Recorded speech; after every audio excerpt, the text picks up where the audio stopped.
आया जाएगा पॉइंट। अभी पहले हम इतना पॉइंट का जिक्र करते हैं। बॉल्शेविक, पहले समझना, बॉल्शेविक का मतलब जनता, रूस की जनता। ठीक, बॉल्शेविक यहाँ कौन है? तो रूस की जनता है, समझा ना? पूरे रूस की जनता को ही बॉल्शेविक कहा जाता है।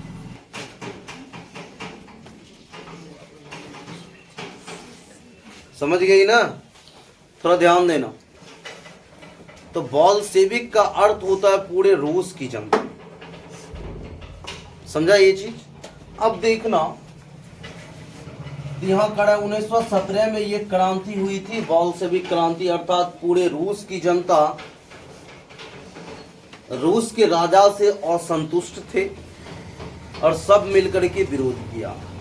ठीक, अब देखो यहाँ कड़ा जार की निरंकुशता एवं अयोग्य शासन। निरंकुशता मतलब समझ रहे हो? निरंकुश का मतलब हम तुम लोगों को बताए थे। निरंकुश का अर्थ क्या होता है? अत्याचार में डूब, जनता के बारे में जरा सा भी नहीं सोचना। समझा ना? ये जार का अर्थ होता है राजा, रूस का राजा, रूस का सम्राट।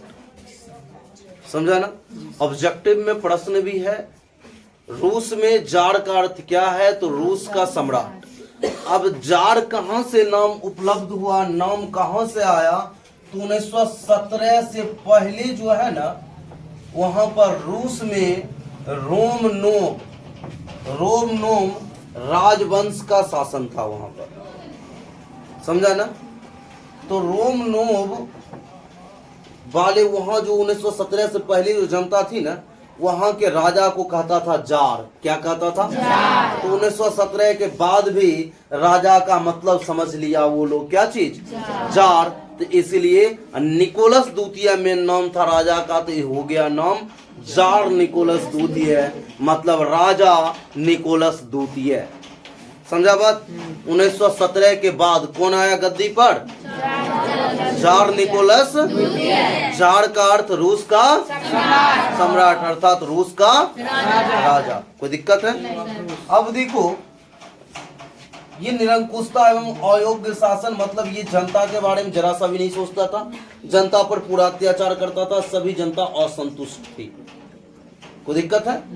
अब देखना, कृषकों की दयनीय स्थिति। कि कृषक क्या है? कृषक अर्थात किसान। कृषक अर्थात जो कृषि पर आधारित हो, जो कृषि पर आधारित। तो कृषि पर आधारित कौन है? किसान है। कृषि पर आधारित कौन है? किसान है। कृषकों, कृषक अर्थात जो कृषि पर आधारित हो, जो खेती पर आधारित हो, उसे किसान कहते हैं। कृषकों का मतलब किसान। तो किसान की दयनीय स्थिति थी। अब किसान की दयनीय स्थिति कैसे थी? तो रूस का अधिकतर जनता थी मूर्ख। जनता क्या थी? मूर्ख थी। समझा बात? जनता क्या थी? मूर्ख थी। जनता अर्थात किसान। किसान क्या थी? मूर्ख थी। जब मूर्ख है तो छोटा छोटा उसको जमीन था, छोटा छोटा टुकड़ा में जमीन था। क्या था? जमीन था। कोई दिक्कत? छोटा छोटा टुकड़ा में जमीन था, ऊपर से मूर्ख है। हाँ? छोटे छोटे टुकड़ा में क्या था? जमीन था, ऊपर से मूर्ख था। जब मूर्ख है, छोटा छोटा टुकड़ा में जमीन है, तो क्या लगता है पुराना पद्धति से ही खेती करता होगा ना? कौन सा पद्धति से? पुराना पद्धति से ही क्या करता था? खेती करता था। पुराना पद्धति अर्थात अपने से जाकर के हल जोतना, हल, या नहीं तो कुदाल से मिट्टी को कोड़ना, हाँ, उसमें अनाज लगाना, अनाज लगा करके इससे क्या होता है? अनाज लगाना और उसमें पटवन नहीं करना। पटवन मतलब समझ रहा है, पानी को पटाएगा नहीं कि पानी दे देते हैं उसमें पटवन हो जाएगा, नहीं, भगवान के भरोसे छोड़ देता। न ही उन्नत किस्म का बीज था उसके पास पर्याप्त, न ही अन्य अन्य प्रकार का उपकरण था खेती करने के लिए, न ही खाद था, तो कितना अनाज होगा बताओ तो? अनाज ज्यादा होगा? नहीं होगा ना। तो क्या करता था ये सब बेचारा लोग, किसान जो थे, छोटा छोटा जमीन था, वही छोटा छोटा जमीन में वो खेती कर देते थे, अनाज लगा देते थे, और अनाज जब होता था तो कम ही अनाज होगा ना। लेकिन ये जो है जार निकोलस द्वितीय क्या किया, ये किसानों पर कह दिया कि हमें इतना लगान चाहिए। मतलब लगान जैसे अभी ठेका और बटैया होता है, ठेका और बटैया। अभी जैसे गांव में जिसके पास बहुत ज़्यादा ज़मीन है और वो मान लो खेती करना नहीं चाह रहा है, जिसके पास ज़्यादा ज़मीन है वो खेती करना नहीं चाह रहा है, तो जो खेती कर रहा है दूसरे किसान को बोलता है या तो तुम ठेका पे ले लो या तो बटैया पे ले लो।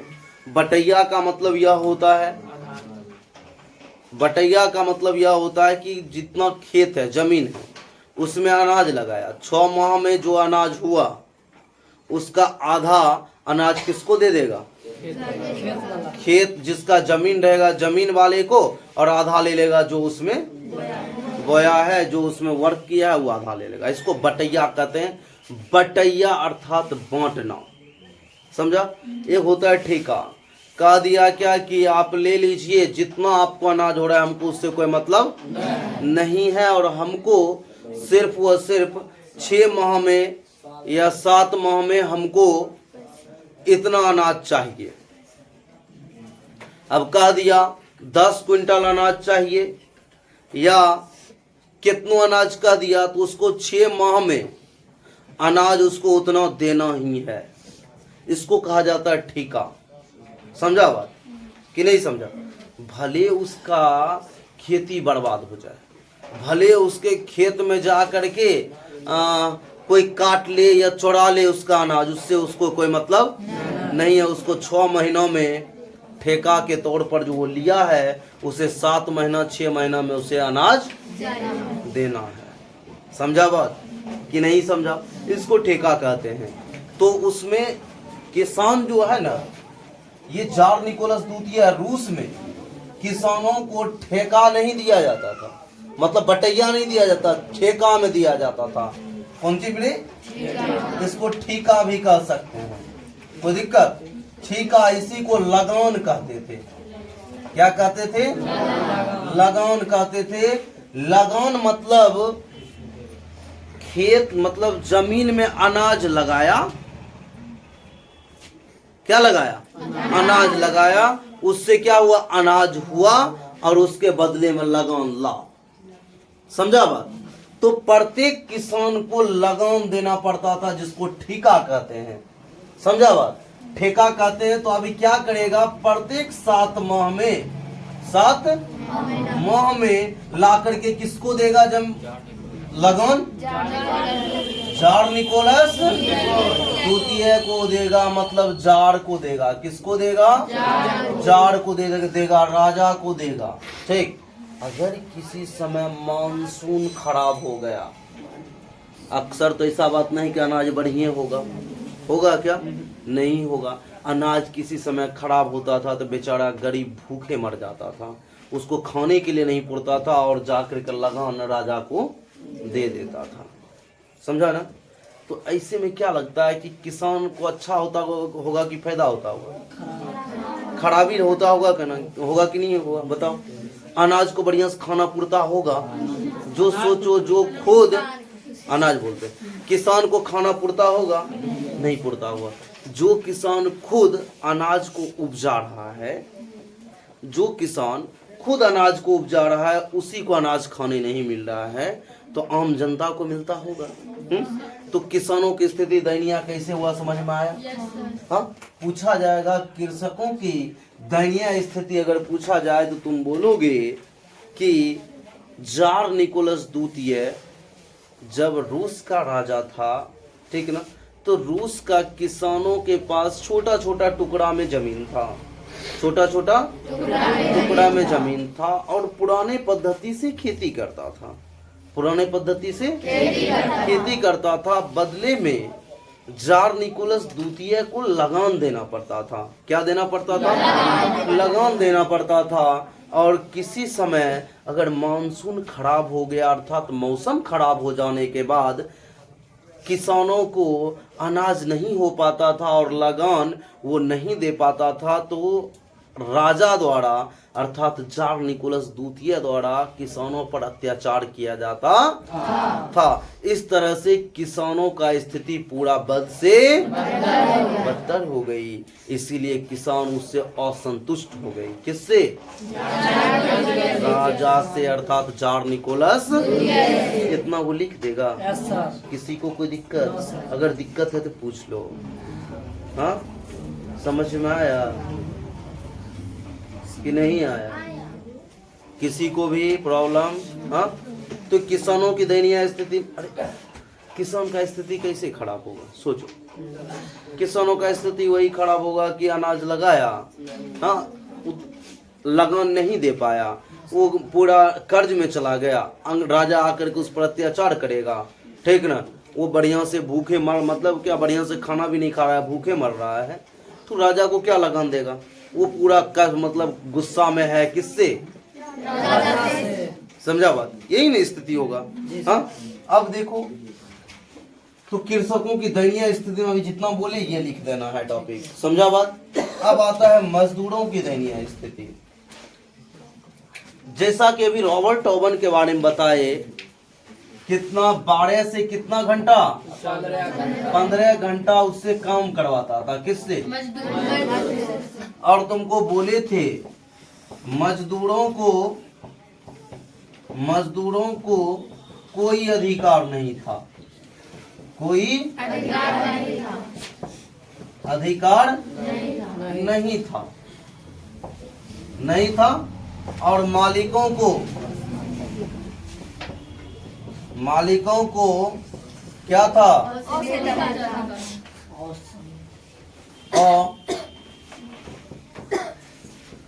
सीमित, इधर से होगा, असीमित अधिकार था।